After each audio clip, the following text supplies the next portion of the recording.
ठाणे महानगरपालिकेचे महापौर आणि उपमहापौर निवडीनंतर शुक्रवारी पहिलीच सर्वसाधारण सभा आयोजित करण्यात आली होती। ही सभा पूर्ण वेळ तहकूब झाल्यानं आज ही सभा घेण्यात आली।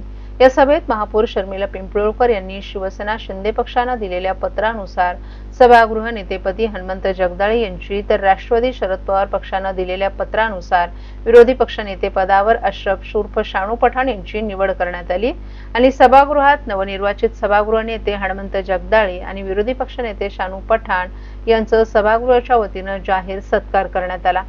यावेळी महापौर शर्मिला पिंपळकर, उपमहापौर कृष्णा पाटील यांच्या हस्ते त्यांचा सन्मान करण्यात आला। तसंच नवनिर्वाचित गटनेत्यांचाही सन्मान करण्यात आला।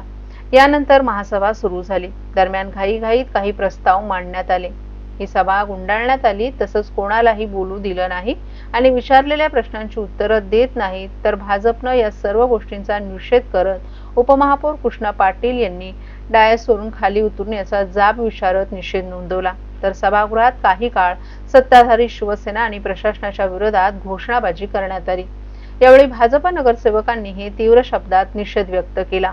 त्यानंतर अशरफ शानू पठाण यांची विरोधी पक्षनेतेपदी निवड होताच त्यांनी आपल्या केबिनचा ताबा घेतला। यावेळी त्यांना शुभेच्छा देण्यासाठी राष्ट्रवादी काँग्रेस पार्टी शरद पवार पक्षाचे ठाणे शहर जिल्हा अध्यक्ष मनोज प्रधान यांनी उपस्थित राहून त्यांना शुभेच्छा दिल्या।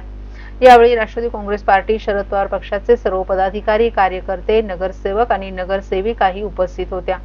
यावेळी मनोज प्रधान यांनी शानू पठाण यांनी प्रसार माध्यमांशी बोलताना अधिक माहिती दिली।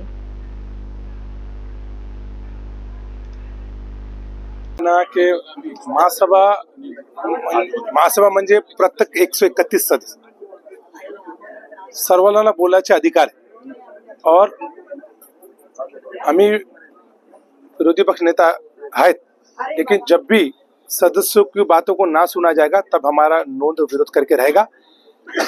ये महासभा की पहले की प्रथम चलते आ रही है, लेकिन अब ये चलेगी नहीं।